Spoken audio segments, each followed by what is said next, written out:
एक गांव में किशन नाम का एक आदमी रहता था। वो बहुत ही गरीब था। उसका इस दुनिया में कोई नहीं था। वो अपना पेट भरने के लिए मिट्टी के खिलौने बनाकर बाजार में बेचा करता था, लेकिन उसकी बिक्री बहुत कम होती थी। कभी कभी तो उसका एक भी खिलौना नहीं बिक पाता था। उस दिन तो उसे खाली पेट ही सोना पड़ता था। रोज की तरह किशन अपने टोकरी में खिलौने भरकर उन्हें बाजार में बेचने निकल पड़ा और बाजार पहुंचकर सड़क किनारे बैठकर खिलौने बेचने के लिए आवाज लगाने लगा। काफी समय गुजर गया, लेकिन उसका एक भी खिलौना नहीं बिका। तभी चिंकी नाम की छोटी सी लड़की अपनी माँ के साथ किशन के पास आई और खिलौने देखकर बोली, माँ मुझे खिलौना दिला दो। हाँ, ये कोई खिलौने हैं? कितने बेकार है। चल बेटा, मैं तुझे दूसरी जगह से सुंदर से खिलौना दिलाती हूँ। ले लो बहन जी, मैं आपको सस्ते में दे दूंगा। सुबह से मेरा एक भी खिलौना नहीं बिका। मेरा एक खिलौना तो खरीद लो। हाँ, ऐसे खिलौने तो मैं फ्री में भी ना लूं। चल चिंकी, मैं तुझे एक सुंदर से खिलौना सामने वाली दुकान से दिलाती हूँ। किशन ये सब सुनकर बहुत उदास हो गया, क्योंकि उसने 2 दिन से कुछ नहीं खाया था। अगर मेरा एक भी खिलौना नहीं बिका तो मुझे आज भी भूखा सोना पड़ेगा। हे भगवान, थोड़ी दया दिखा मुझ गरीब पर। किशन को खिलौने बेचते बेचते शाम हो जाती है, लेकिन उसका एक भी खिलौना नहीं बिकता। ये देख किशन निराश होकर सर पर टोकरी रखकर जाने लगा। तभी वहाँ उसका दोस्त शंकर आया, जो बाजार में सब्जियाँ बेचा करता था। अरे किशन भैया, इतनी जल्दी कहाँ जा रहे हो? लगता है आज तुम्हारे सारे खिलौने बिक गए। नहीं भाई, 3 दिन से मेरा एक भी खिलौना नहीं बिका और 2 दिन से मैंने कुछ भी नहीं खाया। लगता है आज भी भूखा ही सोना पड़ेगा। ये तो बहुत ही दुख की बात है। काश मैं तेरी कोई मदद कर पाता, पर क्या करूं, आज मेरी भी कमाई कुछ अच्छी नहीं हुई। मेरा तो परिवार भी है, मुझे सबके बारे में सोचना पड़ता है। तुमने मेरे बारे में सोचा, मेरे लिए इतना ही बहुत है। अच्छा, अब मैं चलता हूँ। इतना कहकर किशन वहाँ से चला गया। अंधेरा हो चुका था। किशन का घर बाजार से बहुत दूर था। आज तो मुझे बहुत देर हो गई। लगता है मुझे जंगल के रास्ते से घर जाना पड़ेगा। वहाँ से मैं जल्दी घर पहुँच जाऊँगा। ऐसा सोचकर किशन जंगल के रास्ते अपने घर जाने लगा। जल्द ही किशन जंगल के बीचों बीच पहुँच गया। चारों तरफ घना अंधेरा था और ठंडी ठंडी हवाएं चल रही थी। वो तेज तेज कदमों से चला जा रहा था। तभी उसे किसी की रोने की आवाज सुनाई दी। इतने घने जंगल में इतनी रात को कौन रो रहा है? कहीं कोई चुड़ैल तो नहीं? मुझे जल्दी ही जंगल से बाहर निकल जाना चाहिए। ये कहते हुए किशन वहाँ से जाने लगा। तभी पीछे से किसी ने उसे पुकारा, रुक जाओ, मुझे जंगल में अकेला छोड़कर मत जाओ। आवाज सुनते ही किशन के कदम रुक गए। फिर उसने पीछे मुड़कर देखा तो एक पेड़ के नीचे उसे एक औरत बैठी हुई दिखाई दी, जो रो रही थी। किशन उसे देखते ही रह जाता है, क्योंकि वो औरत बहुत ही सुंदर थी। कौन हो तुम और यहाँ इतनी रात में अकेले क्या कर रही हो? मेरा नाम सिंड्रेला है। मैं पास ही एक गांव में रहती हूँ। मेरा इस दुनिया में कोई नहीं है। मैं अपनी चाची के साथ रहती हूँ। मेरी चाची मुझसे बहुत काम कराती है और मुझे बहुत मारती है। वो मुझे खाने के लिए कुछ भी नहीं देती, इसलिए मैं परेशान होकर इस जंगल में आ गई। क्या तुम मुझे अपने साथ अपने घर ले जा सकते हो? मैं तुम्हारे घर का सारा काम कर दिया करूँगी। मैं तुम्हें अपने घर नहीं ले जा सकता। मैं अपने लिए तो एक समय का खाना नहीं जुटा पा रहा। मैं तुम्हें कहाँ से खिलाऊंगा? तुम चिंता मत करो, मैं तुम्हारे ऊपर बोझ नहीं बनूंगी। मुझे बस घर में रहने के लिए थोड़ी सी जगह चाहिए। सिंड्रेला की बात सुनकर किशन को उस पर तरस आ गया और वो उसे अपने साथ घर ले जाने के लिए तैयार हो गया। फिर दोनों घर की ओर निकल पड़ते हैं। अचानक से किशन के सर पर रखी भारी टोकरी बहुत ही हल्की हो गई, जैसे मानो उसमें मिट्टी के खिलौने नहीं बल्कि उसमें रुई भरी हो। मुझे इतना सारा बोझ उठाने की ऐसी आदत हो गई है, अब तो बोझ भी बोझ जैसा नहीं लगता। फिर कुछ ही देर में दोनों घर पहुंच गए। सिंड्रेला, ये मेरा छोटा सा घर है। तुम्हें जहाँ ठीक लगे तुम वहाँ सो सकती हो। ठीक है, लेकिन सोने से पहले मैं आपके लिए खाना बना देती हूँ। मुझे भी बहुत भूख लगी है। भूख तो मुझे भी बहुत तेज लगी है, पर घर में कुछ भी खाने को नहीं है। अरे मैं फिर भी रसोई में जाकर देखती हूँ, क्या पता कुछ बचा हो। इतना कहकर सिंड्रेला रसोई में चली गई।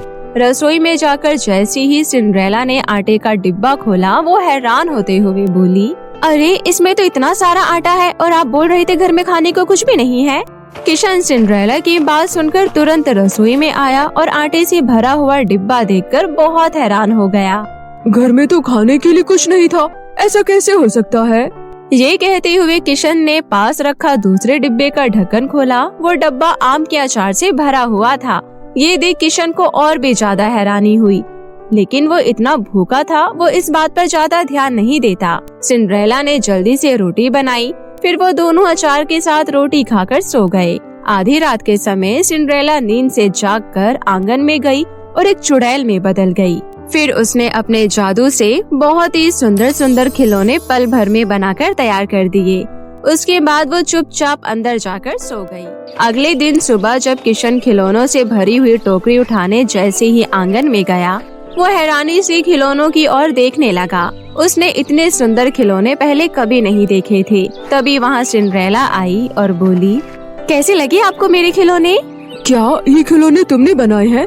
इतने सुंदर खिलौने तुमने कैसे बनाए? मेरे बाबा भी खिलौने बनाए करते थे, मैंने उनसे सीखा था।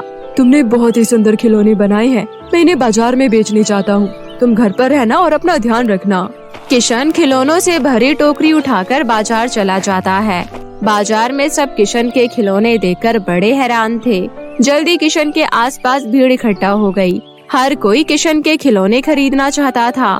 कुछ ही देर में किशन के सारे खिलौने बिक गए। ये देख किशन का खुशी का ठिकाना नहीं रहा, क्योंकि उसके सारे खिलौने जो बिक गए थे, अब उसके पास पूरे महीने भर के लिए राशन खरीदने के पैसे थे। तभी उसके पास उसका दोस्त शंकर आया और बोला, किशन भैया, तुम इतने सुंदर खिलौने कैसे बनाने लगे? कल तक तो तुम्हारे खिलौने इतने सुंदर ना थे, फिर रातों रात ऐसा क्या जादू हो गया कि तुम इतने सुंदर खिलौने बनाने लगे? बस भैया, सब भगवान की कृपा है। अच्छा, अब मैं चलता हूँ, मुझे राशन की दुकान में भी जाना है। उसके बाद किशन राशन की दुकान में पहुंचा और वहां से राशन खरीदकर सीधा अपने घर गया। सिंड्रेला, जल्दी बाहर आओ, देखो आज मैं कितना सारा सामान लाया हूँ। और पता है, आज तुम्हारे हाथ के बनाए हुए सारे खिलौने बिक गए। मैं बहुत खुश हूँ। समझ नहीं आ रहा मैं तुम्हारा धन्यवाद कैसे करूँ। आपने भी तो मुझे इस घर में रहने की जगह दी है, तो मेरा भी तो कुछ फर्ज बनता है। मैं कल के लिए और खिलौने बना दूंगी और आप उन्हें बाजार में बेच देना।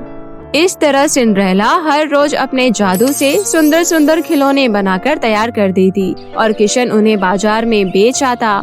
किशन को इतना पैसा कमाते देख उसका दोस्त शंकर उससे जलने लगा। कुछ तो गड़बड़ है। किशन भला इतने सुंदर खिलौने कैसे बना सकता है? मुझे इस राज का पता लगाना होगा। सच्चाई का पता लगाने शंकर किशन पर नजर रखने लगा। रात के समय शंकर एक पेड़ के पीछे छुपकर किशन के घर पर नजर रख रहा था। उसने देखा किशन अकेला आंगन में बैठा हुआ कुछ सोच रहा था। इतनी रात हो गई है, आखिर किशन खिलौने कब बनाएगा? थोड़ा इंतजार कर लेता हूँ। तभी घर के अंदर से सिंड्रेला बाहर आई और बोली, खाना बन गया है, चलो हाथ मुंह धोकर खाना खा लो। शंकर सिंड्रेला को देखकर हैरान हो गया। अरे, किशन की तो अभी तक शादी भी नहीं हुई, तो फिर ये सुंदर औरत कौन है? कुछ तो गड़बड़ है। मुझे इन दोनों पर नजर रखनी होगी, चाहे मुझे पूरी रात बिना सोई गुजारनी ही क्यों ना पड़े। इतना कहकर शंकर छुपकर खिड़की के अंदर झांकने लगा। सिंड्रेला और किशन दोनों खाना खाकर सो चुके थे। किशन चारपाई पर सोया हुआ था, वहीं सिंड्रेला जमीन पर सो रही थी। शंकर को इंतजार करते करते बहुत रात हो गई। तभी शंकर ने देखा कि सिंड्रेला उठकर आंगन में जा रही थी। आंगन में जाती ही सिंड्रेला चुड़ैल के रूप में बदल गई। फिर उसने अपने जादू से सुंदर सुंदर खिलौने बनाकर तैयार कर दिए। शंकर ये सब देखकर हैरान हो गया और वो डर के मारे कांपने लगा। फिर वहाँ से भाग गया। सुबह होने के बाद शंकर ने पूरे गांव में ये बात फैला दी कि किशन के साथ एक चुड़ैल रहती है। उसके बाद शंकर गांव के कुछ लोग और बाबा को लेकर किशन के घर जा पहुंचा। फिर सभी जोर जोर से किशन को पुकारने लगे। अरे ओ किशन, जल्दी से बाहर निकल, हमें सब पता चल चुका है। जल्दी बाहर आ और उस चुड़ैल को भी बाहर निकाल। अरे ये क्या, तुम सब इतनी सुबह सुबह यहाँ? क्या बात है? मैंने क्या किया है जो तुम लोग इतने गुस्से में हो? तूने अपने घर में एक चुड़ैल को रख रखा है। मैंने कल रात को अपनी आंखों से सब देखा है। वो चुड़ैल ही अपने जादू से सुंदर सुंदर खिलौने बनाती है। अरे शंकर भाई, ये तुम कैसी बातें कर रहे हो? उस बेचारी औरत का इस दुनिया में कोई नहीं है। मुझे वो जंगल में रोती हुई मिली थी। बेचारी अपनी चाची के अत्याचार से बहुत परेशान थी। मुझे उस पर तरस आया और मैंने उसे अपने घर में रहने की जगह दे दी। वो कोई चुड़ैल नहीं है, बल्कि बहुत अच्छी औरत है। वो चुड़ैल है या मासूम औरत, मैं उसका पता लगा लूंगा। तुम बस उसे बाहर लेकर आओ। जैसा आप कहे बाबा। ये कहते हुए किशन सिंड्रेला को पुकारते हुए बोला, सिंड्रेला जरा बाहर आओ, देखो ये लोग तुम्हारे बारे में क्या क्या बोल रहे हैं। तभी सिंड्रेला तुरंत बाहर आई और बोली, क्या हुआ, इतने सारे लोग यहाँ? सच सच बता, तू कौन है? मेरा नाम सिंड्रेला है, मैं पास के गांव से आई हूँ। झूठ मत बोल, शंकर ने कल रात अपनी आंखों से तुझे चुड़ैल बनते हुए देखा है। चुड़ैल नहीं तो, मैं कोई चुड़ैल नहीं हूँ। लगता है तू ऐसे नहीं मानेगी, मैं अभी तेरे ऊपर गंगा जल छिड़कता हूँ। इतना बोलकर बाबा ने अपने लोटे से गंगा जल निकालकर सिंड्रेला के ऊपर छिड़का। नहीं नहीं, मेरे ऊपर गंगा जल मत डालो, मुझे बहुत जलन हो रही है। ये कहते हुए सिंड्रेला एक चुड़ैल में बदल गई। ये देख सभी लोग बहुत डर गए। मैं सब सच बताती हूँ, मैं कोई चुड़ैल नहीं हूँ, बल्कि मैं एक परी हूँ। दरअसल मुझ पर एक चुड़ैल ने जादू किया था और मैं भी चुड़ैल जैसी बन गई। मैं इस जादू से तभी मुक्त हो सकती हूँ जब किसी मनुष्य से मेरी शादी होगी। हम तुम्हारी बात पर कैसे विश्वास करें कि तुम चुड़ैल नहीं बल्कि एक परी हो? किसी ने भी सिंड्रेला की बात पर विश्वास नहीं किया और सभी लोग उसे जलाने के लिए कहने लगे। तभी किशन बोला, कोई तुम पर विश्वास करे या ना करे, मुझे तुम पर पूरा विश्वास है और मैं तुमसे शादी करूँगा। उसके बाद किशन चुड़ैल सिंड्रेला से शादी कर लेता है। शादी करते ही चुड़ैल सिंड्रेला एक सुंदर परी में बदल गई। ये देख बाबा समेत सभी लोग चुपचाप अपने घर वापस लौट गए। वहीं किशन अपनी पत्नी सिंड्रेला परी के साथ हंसी खुशी जीवन बिताने लगा। जादुई सुनहरा नेकलेस। राधेपुर नाम के गांव में युविका अपनी चाची चाचा के साथ रहती थी। युविका की चाची मेनका बहुत ही स्वार्थी और घमंडी औरत थी। मेनका घर का सारा काम युविका से ही करवाती थी, लेकिन फिर भी उसे खाने के लिए सही से नहीं देती थी। एक दिन युविका की सहेली प्रियंका का फोन आता है। हेलो युविका, कैसी है? मैं ठीक हूँ प्रियंका, और बता तेरी शादी की तैयारियाँ कैसी चल रही है? शादी की सारी तैयारियां हो गई हैं। मैंने तो इसलिए फोन किया था कि आ रही है ना तू मेरी शादी में। हाँ, मैं तो तेरी शादी में जरूर आऊंगी। चल रखती हूँ, कल टाइम से आ जाइयो। इतना बोलकर प्रियंका फोन रख देती है। प्रियंका के फोन रखने के बाद युविका अपने मन में सोचती है, मैंने प्रियंका को हाँ तो कर दिया है, लेकिन उसकी शादी में पहनने के लिए मेरे पास तो एक भी ढंग के कपड़े नहीं है। इस बारे में मैं एक बार चाची जी से बात करके आती हूँ। उसके बाद युविका मेनका के पास जाती है और उसे बोलती है, चाची जी, कल मुझे मेरी सहेली की शादी में जाना है, लेकिन शादी में पहनने के लिए मेरे पास एक भी ढंग के कपड़े नहीं हैं। प्लीज आप मुझे शादी में पहनने के लिए एक सस्ता सा गाउन खरीद दीजिए। तुझ बेकारन को भी नए कपड़े चाहिए? अरे तेरे माँ बाप मरने से पहले अपनी प्रॉपर्टी मेरे नाम करके गए थे क्या, जो मैं तेरी इन फरमाइशों को पूरा करती रहूं? चल मेरा दिमाग मत खराब कर और निकल जा मेरे सामने से। युविका उदास होकर किचन में काम करने चली जाती है। अगले दिन अपने घर के कपड़े पहनकर ही युविका अपनी सहेली की शादी में चली जाती है। शादी में आई सभी लड़कियां युविका का बहुत मजाक बनाती है। अरे काजल, देखो तो ये गरीब लड़की इतनी बड़ी शादी में आई है, लगता है बेचारी यहाँ का खाना खाने आई है। तुझे तो पता ही है ना कि गरीब लोग ऐसे ही बड़ी शादियों में घुस जाते हैं। ये सुनकर आसपास मौजूद सभी लड़कियां जोर जोर से हंसने लगती है और युविका उदास हो जाती है। उसी वक्त युविका रोते हुए वहाँ से आ जाती है और एक पार्क में जाकर बैठ जाती है। पता नहीं ये सब मेरे साथ ही क्यों होता है। यहाँ कोई मुझसे प्यार नहीं करता और सब मेरी गरीबी का मजाक बनाते हैं। अगर मेरे मम्मी पापा होते तो मेरी ऐसी हालत नहीं होती। मैं अब अपने खड़ूस चाची के साथ नहीं रहना चाहती हूँ। घर का इतना सारा काम करवाने के बाद भी खड़ूस चाची मुझे ढंग का खाना तक नहीं देती। ये सब बोल बोल कर युविका बहुत रो रही थी। उसी पार्क में रानी परी अपनी बेटी को घुमाने लेकर आती है और वो युविका को रोते हुए देख लेती है। रानी परी युविका के पास जाती है और बोलती है, प्यारी बच्ची, इस तरह हिम्मत हार के नहीं रोते हैं, चुप हो जाओ। मुझे बताओ तुम्हारे साथ क्या हुआ है। रानी परी के पूछने पर युविका उन्हें सारी बातें बता देती है। रानी परी को युविका पर बहुत तरस आता है और वो बोलती है, आज से तुम्हारे जीवन में सिर्फ खुशियाँ ही खुशियाँ रहेंगी। इतना बोलकर रानी परी जादुई छड़ी घुमाती है और वहाँ एक सुनहरा नेकलेस प्रकट करती है। ये एक जादुई नेकलेस है। इसकी मदद से अब तुम्हारे जीवन में कभी कोई कठिनाई नहीं आएगी और तुम जो चाहो इससे मांग सकती हो। अब तुम इसे लेकर घर जाओ। जादुई सुनहरा नेकलेस पाकर युविका बहुत खुश होती है और रानी परी को धन्यवाद करती है। जादुई सुनहरा नेकलेस लेकर युविका घर आती है। जल्दी से ये जादुई नेकलेस अपने कमरे में छुपा कर रख देती हूँ। अगर चाची जी की नजरों में ये आ गया तो वो हमेशा के लिए मेरे से ये छीन लेंगी। इतना बोलकर युविका नेकलेस छुपा देती है। तभी मेनका गुस्से से वहाँ आती है और बोलती है, अरे कहाँ चली गई थी? तुझे घर में कोई काम दिखाई नहीं देते हैं क्या? घर में इतना सारा काम पड़ा है और महारानी विक्टोरिया ना जाने कहाँ घूम रही हैं। चाची जी, मैंने आपको बताया था ना कि मैं अपनी सहेली की शादी में जा रही हूँ, तो मुझे वहीं थोड़ा टाइम लग गया। इतना टाइम लगता है क्या? तुझे पता भी है कि मैं कितनी देर से भूखी बैठी हूँ? अरे मेरे भूख की तुझे जरा भी चिंता नहीं है। इतना बोलकर मेनका युविका के बाल पकड़ लेती है। चाची जी, मेरे बाल छोड़िए, मुझे दर्द हो रहा है, प्लीज मेरे बाल छोड़िए। बोल, अब कभी भी मेरे खिलाफ कोई काम करेगी? तेरी वजह से मैं इतनी देर से भूखी हूँ। नहीं नहीं, अब मैं सारा काम टाइम से करूँगी। आप मेरे बाल छोड़ दीजिए, मैं अभी जल्दी से खाना बना देती हूँ। मेनका युविका के बाल छोड़ देती है। उसके बाद युविका रोते हुए किचन में खाना बनाने जाती है। युविका जैसे ही किचन में जाती है, वो वहाँ का नजारा देखकर हैरान रह जाती है। युविका देखती है कि पहले से ही इतना सारा स्वादिष्ट खाना बनकर तैयार है।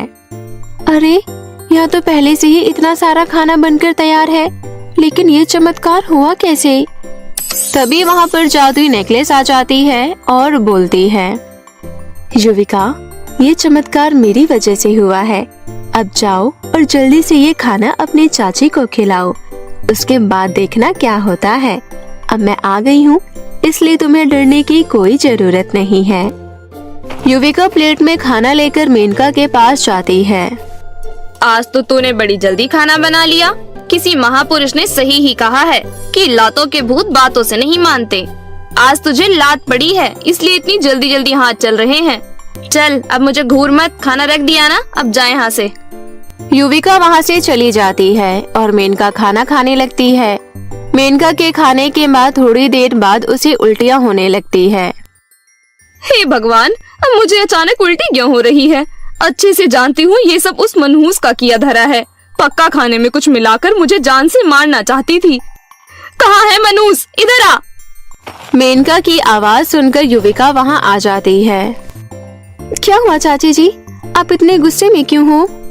सच सच बता, तूने खाने में क्या मिलाया था? तेरा बनाया हुआ खाना खाकर मुझे इतनी ज्यादा उल्टियाँ हो रही हैं। चाची जी, मैंने तो खाने में कुछ नहीं मिलाया था। तू ऐसे नहीं बोलेगी, रुक, तुझे अभी बताती हूँ। इतना बोलकर मेनका झाड़ू लेकर आती है।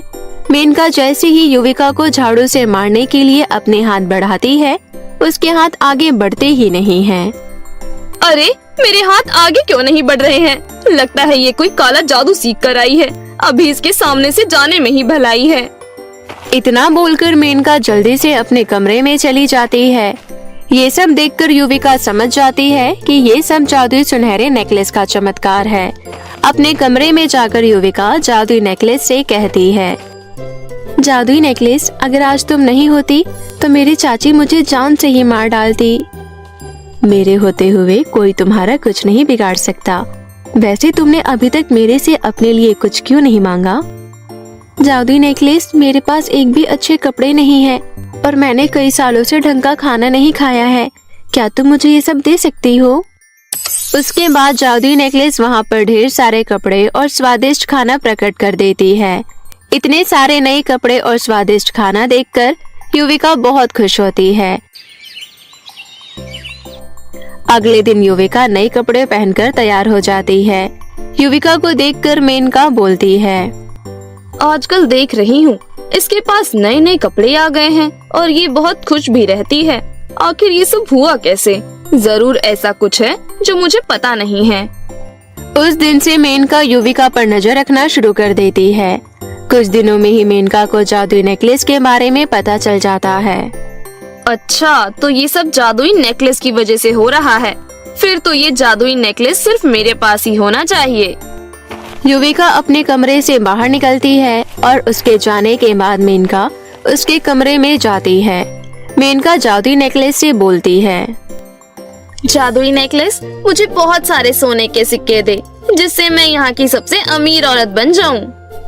मेनका के ऐसा बोलने पर जादुई नेकलेस सांप के रूप में बदल जाती है और मेनका को काट लेती है। मौके पर ही उसी वक्त मेनका की मौत हो जाती है। उसके बाद जादुई नेकलेस मेनका की लाश को वहां से गायब कर देती है। उस दिन के बाद से युविका जादुई नेकलेस के साथ हंसी खुशी जीवन व्यतीत करने लगती है। जादुई विशाल बर्थडे केक का जादू।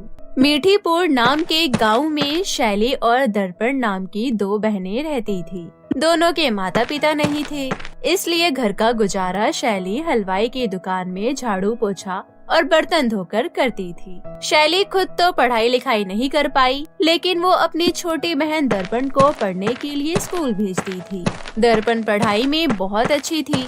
दर्पण ने 12वीं में अपने पूरे गांव में टॉप किया था, इसलिए उसे स्कूल की तरफ से स्कॉलरशिप मिली थी, जिसकी वजह से उसका एक बड़े कॉलेज में एडमिशन हो जाता है। दर्पण गरीब थी, इसलिए उसके पास कॉलेज में पहनने के लिए सुंदर सुंदर कपड़े नहीं थे और न ही अच्छे जूते थे। उसके पास बस 2 पुराने कपड़े थे और एक पुरानी घिसी हुई चप्पल। वो वही पहनकर कॉलेज जाती थी, जिसकी वजह से कॉलेज की लड़कियां उसे देखकर हंसती थी। दर्पण के क्लास में ही सोनिया नाम की एक लड़की थी जो बहुत अमीर थी। उसे अपनी अमीरी का बहुत घमंड था। एक दिन सोनिया अपने दोस्तों से बात कर रही होती है और वो बोलती है, कल तो मेरा बर्थडे है और मैं अपनी बर्थडे पार्टी बहुत धूमधाम से मनाने वाली हूँ। तुम सब भी मेरे बर्थडे पार्टी में आना। ठीक है सोनिया, हम तुम्हारे बर्थडे पार्टी में जरूर आएंगे। मेरे पापा मेरे बर्थडे में बहुत बड़ा केक लेकर आते हैं। तुमने पहले कभी इतना बड़ा केक देखा भी नहीं होगा। अच्छा, ऐसी बात है। चलो, इसी बहाने हम कल बड़ा सा केक भी देख लेंगे। वो सब तो ठीक है, लेकिन देखो तो ये दर्पण हमारी बातें कैसे सुन रही है। चलो, ये बहुत अच्छा मौका है, इसका मजाक बनाकर आते हैं। इतना बोलकर सोनिया अपने दोस्तों के साथ दर्पण के पास जाती है। दर्पण, तेरा बर्थडे तो सेलिब्रेट होता ही नहीं होगा। तुम गरीब हो ना। ये बर्थडे सेलिब्रेशन तो हम जैसे अमीरों का ही होता है। तुम्हें तो ये भी नहीं पता होगा कि केक दिखने में कैसा होता है। हाँ, और केक के अलग अलग फ्लेवर होते हैं, तुम्हें तो वो भी पता नहीं होगा, जैसे strawberry cake, fruit cake, chocolate cake, vanilla cake. मुझे तो सबसे यम्मी फ्रूट केक लगता है। और मुझे स्ट्रॉबेरी केक। तो कल मेरे पापा मेरे लिए बड़ा सा स्ट्रॉबेरी केक लेकर आएंगे। बेचारी दर्पण, मुझे तो कभी कभी तेरे ऊपर बहुत तरस आता है, इसलिए मैं तुझे भी केक खाने का मौका देती हूँ। कल तू भी मेरे बर्थडे पार्टी में आ जाइयो, पर हाँ, अच्छे कपड़े पहन कर आइयो। कहीं तरस खाकर मैंने तुझे अपने बर्थडे पार्टी में बुलाया और पता चले तूने मेरा ही मजाक बनवा दिया। इतना बोलकर सोनिया हंसने लगती है। तभी दर्पण बोलती है, तुम्हारा बहुत शुक्रिया जो तुमने मुझे अपने बर्थडे पार्टी में बुलाया, लेकिन मेरे पास अच्छे कपड़े नहीं हैं। मेरे पास वैसे ही कपड़े हैं जैसे कपड़े मैं पहनकर कॉलेज जाती हूँ। अगर मेरे इस तरह के कपड़े पहनने से तुम्हारी इंसल्ट हो जाएगी तो कोई बात नहीं, मैं तुम्हारे बर्थडे में नहीं आ पाऊंगी। अरे नहीं नहीं, तू तो बुरा मान गई। वैसे भी तेरी बहन तो दुकान में झाड़ू पोछा करती है, तो तू भी मेरे घर आ जाइयो। मैं सबको बोल दूंगी कि तू मेरे घर की नौकरानी है। इस तरह तू मेरे बर्थडे का केक भी खा लेगी और कोई तेरा मजाक भी नहीं बनाएगा। मेरा दिल बहुत बड़ा है, इसलिए मैं तुझे एक मौका दे रही हूँ यमी केक खाने का। कोई जरूरत नहीं है, मुझे तुम्हारे बर्थडे का यमी केक नहीं खाना है। अपना यमी केक अपने पास ही रखो।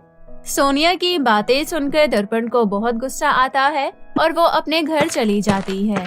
इसी तरह कुछ दिन बीत जाते हैं। तभी दर्पण का जन्मदिन आ जाता है और वो रोते हुए शैली को कहती है, दीदी, आज मैं 19 साल की हो गई हूँ और अभी तक मेरा बर्थडे कभी सेलिब्रेट नहीं किया गया है। आप मेरा बर्थडे सेलिब्रेट क्यों नहीं करती हो? मेरा भी मन करता है कि मेरे बर्थडे के लिए केक आए और सब मेरे लिए गिफ्ट लेकर आए। कॉलेज की लड़कियां भी मेरा बहुत मजाक बनाती है। मेरी प्यारी बहन, मेरा भी मन करता है कि मैं तेरा जन्मदिन मनाऊं, लेकिन क्या करूं? मेरी कमाई बहुत कम है, इतने कम पैसों में मैं तुम्हारी पढ़ाई देखती हूँ और घर का खर्चा चलाती हूँ। बाकी इससे ज्यादा हो पाना मुश्किल है। जब से माँ पिताजी का देहांत हुआ है तब से मैं अकेली तुम्हें पाल रही हूँ। मेरी कमाई इतनी कम है कि कभी भी मैं पैसे जमा नहीं कर पाई। मुझे माफ कर दे। शैली की बातें सुन दर्पण अपनी जिद छोड़ देती है। नहीं दीदी, आप माफी मत मांगो, मेरी गलती है। मेरे लिए और मेरी पढ़ाई के लिए आप पहले से ही इतनी मेहनत करती हो और आज मैंने आपको अपना जन्मदिन मनाने के लिए कह दिया। अब मुझे अपना जन्मदिन नहीं मनाना है। अगले दिन शैली की तबीयत खराब हो जाती है। शैली लेटी हुई थी, तभी दर्पण उसके पास जाती है और बोलती है, क्या हुआ दीदी? पता नहीं दर्पण, लेकिन मेरी तबीयत कुछ ठीक नहीं लग रही है। कोई बात नहीं दीदी, आप आराम करो, मैं घर के सारे काम कर लूंगी। वो सब तो ठीक है, लेकिन आज पड़ोस में रहने वाली आंटी की बेटी का जन्मदिन है। मैं तो जा नहीं पाऊंगी, लेकिन तू टाइम से चली जाइयो। ठीक है दीदी, मैं चली जाऊंगी, आप आराम करो।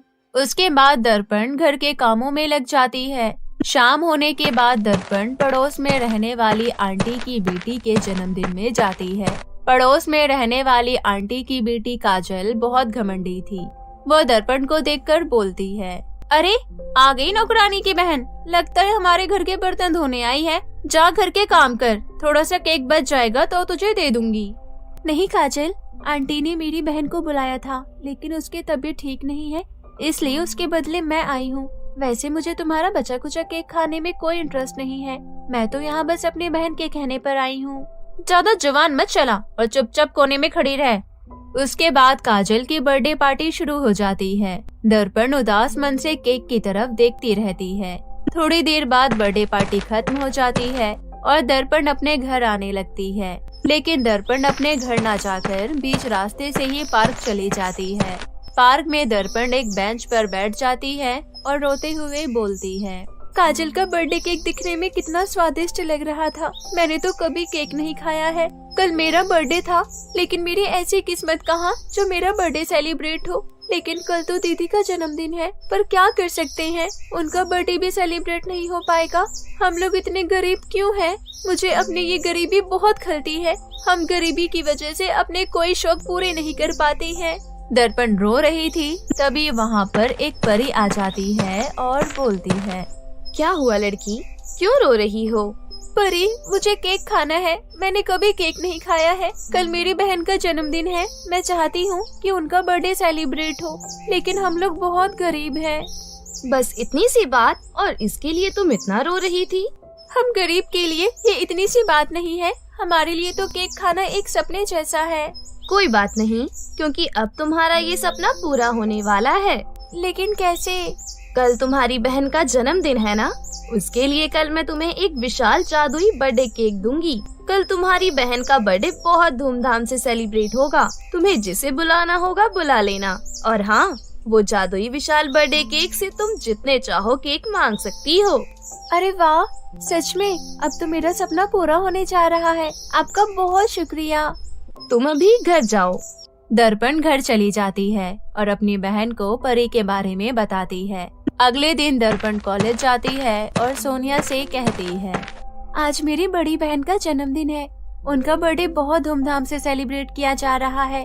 मैं चाहती हूँ कि तुम अपने कुछ सहेलियों के साथ मेरी बड़ी बहन के बर्थडे पार्टी में जरूर आना। तू क्या चाहती है, हम वहाँ आकर बर्थडे पार्टी में सूखी रोटी खाएं? नहीं, हम तो नहीं आएंगे तेरे घर। तुझ गरीब के घर जाकर हमारी ही इंसल्ट होगी। नहीं सोनिया, मैं तुम्हें बर्थडे पार्टी में सूखी रोटी नहीं खिलाऊंगी। मैं तुम्हें बहुत यम्मी केक खिलाऊंगी। आज शाम को आ जाना, फिर देखना कितना बड़ा केक होगा। इतना बोलकर दर्पण घर आ जाती है और थोड़ी देर बाद काजल के घर जाती है। काजल, आज शैली दीदी का जन्मदिन है, इसलिए तुम जरूर आना। क्यों, हम क्या करेंगे गरीब के बर्थडे पार्टी में आकर? नहीं काजल, मैं तुम्हें बहुत यम्मी केक खिलाऊंगी। तुम्हें जितना केक खाना होगा जी भर के खाना। इतना बोलकर दर्पण अपने घर चली जाती है। थोड़ी देर बाद परी आती है और बड़ा सा बर्थडे केक दर्पण के घर के अंदर रखकर चली जाती है। शाम हो जाती है और सभी लड़कियां दर्पण के घर आती है। इतना बड़ा केक देखकर सभी लड़कियां हैरान रह जाती है।